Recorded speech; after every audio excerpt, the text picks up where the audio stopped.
¿Qué tal estáis? Chavales, estamos en un nuevo vídeo de FIFA 19 y sí, como estáis viendo hoy os traigo el SBC de Frenkie de Jong, el jugador Future Star, futura estrella, que tenéis por el canal. Ya tenéis abajo, ya tenéis en el canal también el de Joe Gómez y como siempre aquí todos los SBCs.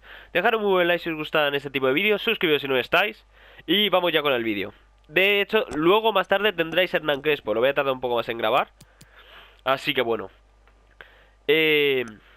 Nos piden un if. He puesto a este, que es el portero, que es Corber, que vale 13.000 monedas, así que comprarlo rapidito.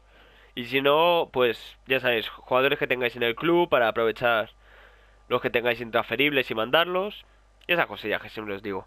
Empezamos con Diego Costa, Ziyech, Koke, Saúl, Pjanic, Tadic, Filipe Luis, Hummels, Sule, Kimmich y Corber.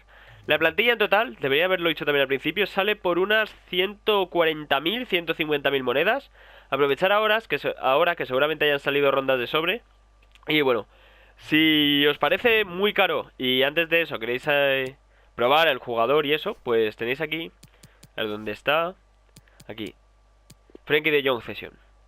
Que lo han sacado, ayer nos sacaron con Joe Gómez y nos piden 80 de valoración. Está bastante bien y con jugadores intransferibles lo conseguís.